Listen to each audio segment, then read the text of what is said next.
This is Physics 2120, Lecture 13, and today we're going to talk about torques on current loops and the motions of charged particles as we continue talking about magnetic fields. So let's look at a rectangular loop that's carrying a current I in a uniform magnetic field. Let's look at the forces on all four sides. So first of all, on side 1 and side 3. Here, I is parallel to B. And we remember that the force on a current carrying wire, F, is equal to IL cross B, where L is a vector that's the length of the wire and in the direction of the current. So in this case, since I and B are parallel or anti-parallel in 1 and 3, we get exactly 0. Now, there is, though, forces on sides 2 and 4 because they're perpendicular to the field. And the magnitude of these forces is ILB. In this case, L is the distance A, so it's IAB. And we can use our right-hand rule, and if we do, we see that the force on 2, if we go L cross B, would be out of the page, and for F4, it's into the page.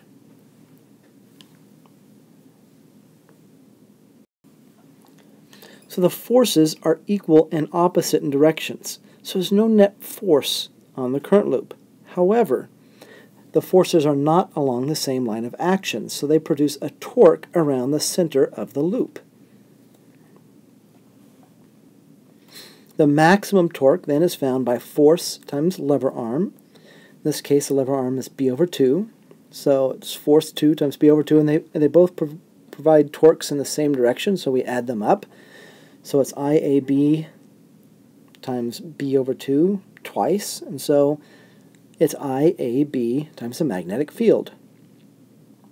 The area enclosed by the loop is A times B, so the maximum torque is going to be IAB, and that maximum value occurs only when the field is parallel to the plane of the loop. Now, in general, that doesn't have to be the case. We can assume the magnetic field makes an angle where theta is less than 90 degrees with a line perpendicular to the plane of the loop. Then the net torque around O will be torque is IAB sine theta.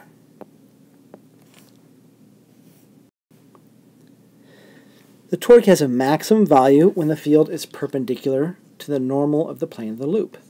The torque is 0 when the field is parallel to the normal of the plane of the loop. So torque is IA cross B, where A is the area of the loop, and it's perpendicular to the plane of the loop and has a magnitude equal to the area of the loop. Now, the direction of A, we can use the right-hand rule to determine it.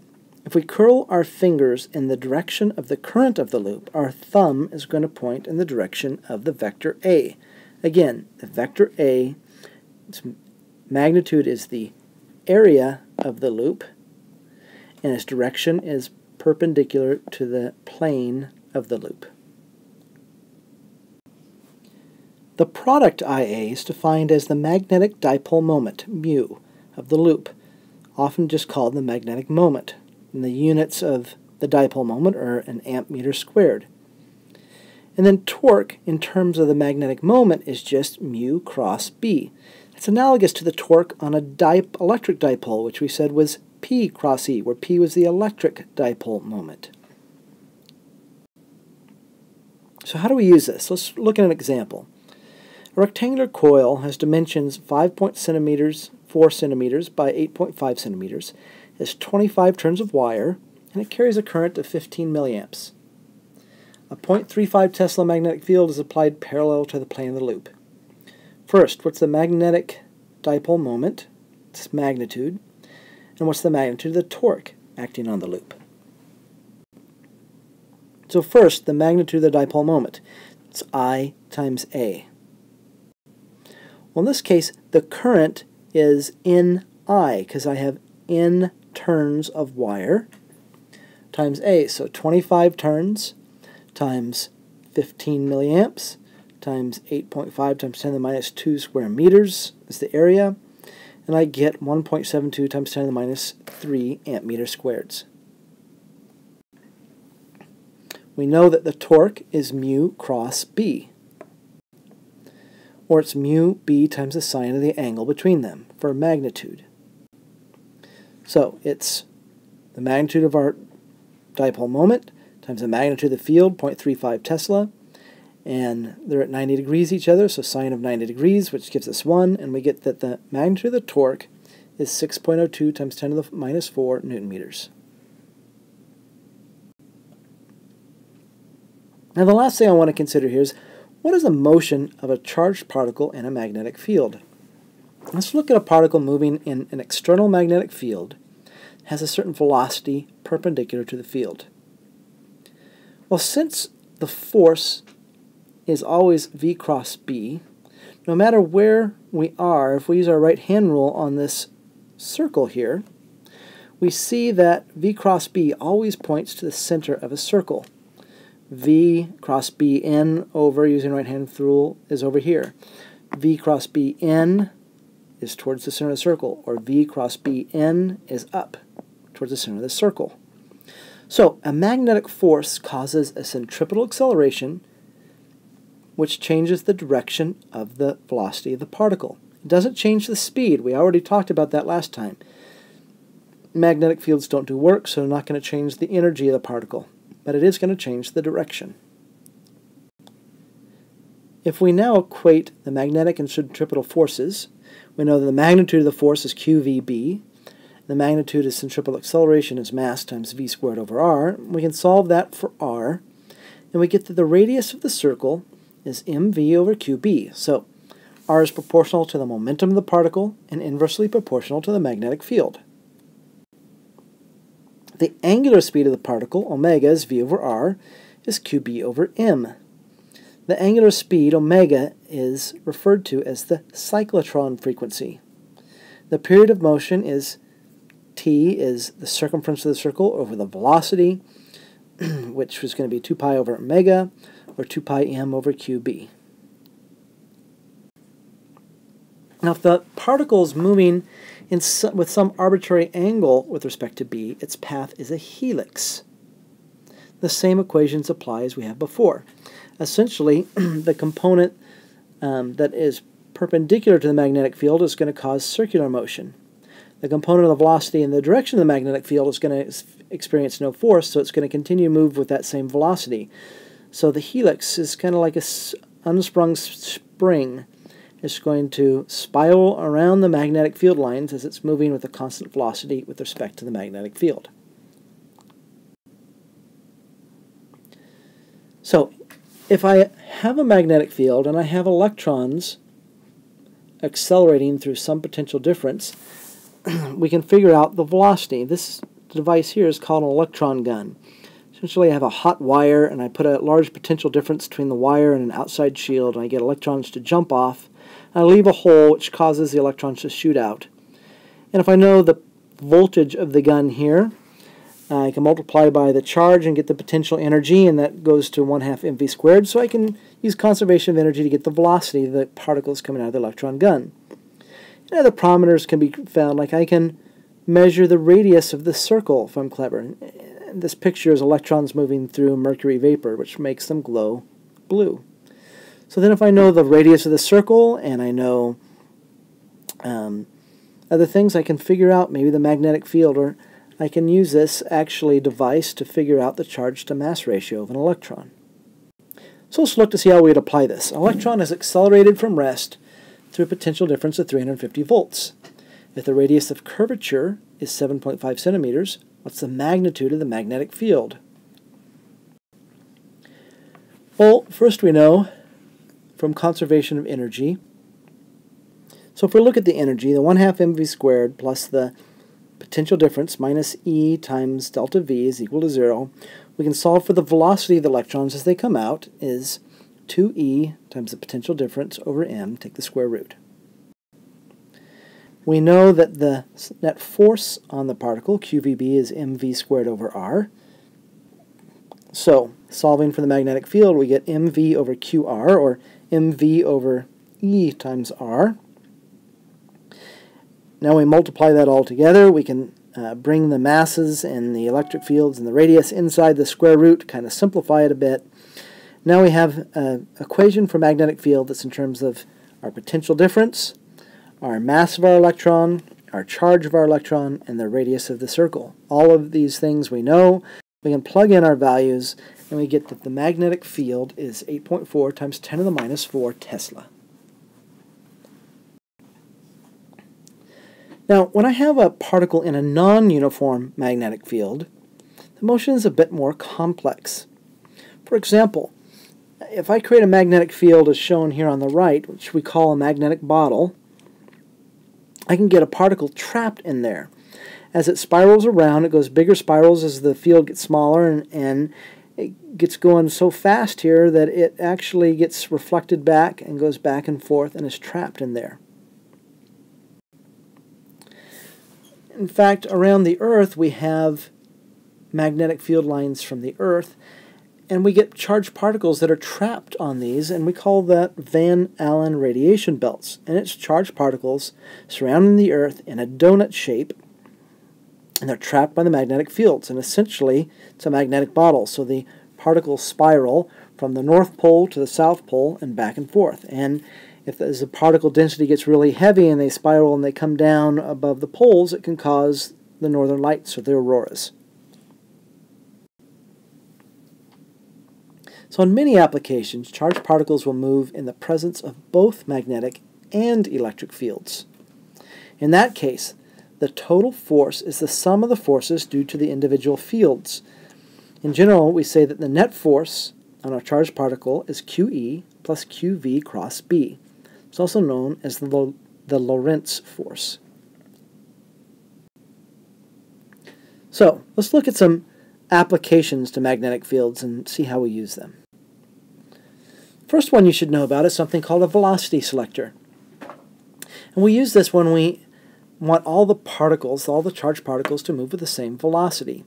Essentially, we create a uniform electric field due to maybe a capacitor plate and a uniform magnetic field. When the force due to the electric field is equal but opposite to the force in the magnetic field, the particle moves in a straight line.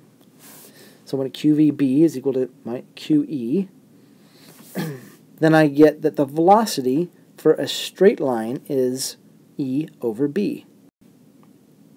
So if I had a particle that was selected just right and I shot it through here, if it had just the right velocity, it's going to follow this straight line all the way through, maybe out the slit.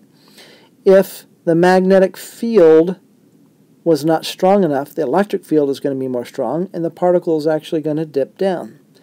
If the magnetic field is too strong, the particle is going to go up.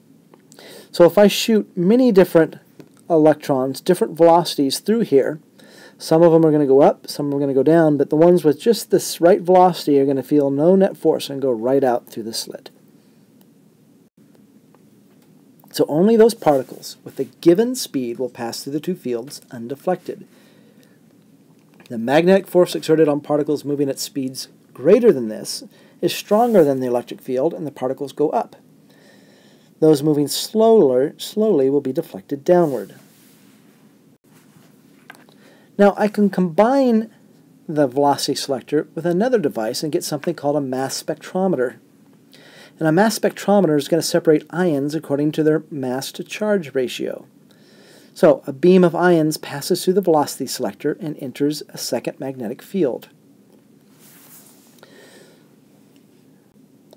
After entering the second magnetic field, the ions move in a semicircle radius r before striking the detector at P. If they're positively charged, they're going to go up. If the ions are negatively charged, they deflect down. So as they go through the velocity selector, let's say they go through here, one of the things I can do is, if I say have a substance and I want to separate out isotopes, I can ionize it, I can have it go through here, and the ones that are heavier will be in a bigger circle than the ones that are lighter. In fact, this is the operation of purifying, say, uranium to do something in the nuclear range. So I might separate uranium-235 isotopes from uranium-238 isotopes using a mass spectrometer. J.J. Thomson used this to determine the charge-to-mass ratio. We knew from the Millikan experiment what the charge of an electron was, the elementary charge, but we didn't know how to measure one. Well, this device would measure the ratio of charge to mass, so if we know the charge, we can figure out the mass of an electron. We accelerate the electrons from a cathode, they're deflected by electric and magnetic fields, and the electrons strike a fluorescent screen. So in general, mass to charge can be determined by knowing the radius of curvature and then knowing the magnitudes of the fields. So the mass over charge is B times the external magnetic field times the radius divided by the electric field. And by varying the electric and magnetic fields, he was able to find E over m by measuring just the deflection of the beam and the fields. Next one we should know about is called the Hall effect. When I have a current-carrying conductor and I place it in a magnetic field, a potential difference is generated in the direction perpendicular to both the current and the magnetic field, and that's called the Hall effect. And it arises from the deflection of charge carriers from one side of the conductor to the other as a result of magnetic forces. The Hall effect is going to give us information regarding the sign of the charge carriers, whether it's electrons, protons, or holes we talked about, and also the density of the charges. And we can also use it, if we know that information, to have a detector that's very sensitive to magnetic fields. So, how do we see the Hall effect? Let's say I've got current flowing through a conductor. I have a magnetic field here. If the charges were positive, they're moving in this direction, magnetic field here, from the right-hand rule, they're going to be a force going up. If the charges are negative, and so they're actually moving this direction with the current going in the positive x direction, they're also going to experience a force up. And so what we can do is run current through this, have a magnetic field, and then put a voltage probe on the top and bottom, and measure the voltage. And if I get a negative voltage on top, I know that the charges that are carrying the current are electrons. If I get a positive charge on top, then I know that the charge carriers have a positive charge. And by looking at the magnitude of the magnetic field, I can tell how many or what the charge density is. So when the charge carriers are negative, the upper edge of the conductor becomes negatively charged. When the charge carriers are positive, the upper edge becomes positively charged. The voltage across the top and bottom we call V sub h is the Hall voltage of the conductor. So delta V Hall is the electric field created by the Hall voltage times D, where D is the width of the conductor, or VBD, where V is the drift velocity. And if I know B and D, we can find the drift velocity. We're putting it all together. The Hall voltage is IB over NQT, where T is the thickness of the material. So it's RIB over the thickness. R sub h is called the Hall coefficient. It's 1 over NQ. So if R is positive, I know Q is positive. I know my charge carriers are positive. If it's negative, I know I've got electrons that are carrying the charge. And if I know the magnitude of the charge, then I can determine the number density. A properly calibrated conductor can be used to measure the magnitude of an unknown magnetic field. So, to review what we talked about today, we talked about torques on current loops. We talked about the magnetic dipole moment, what it is, and how we use it. We talked about the motion of charged particles in magnetic fields. And finally, we talked about applications of magnetic fields.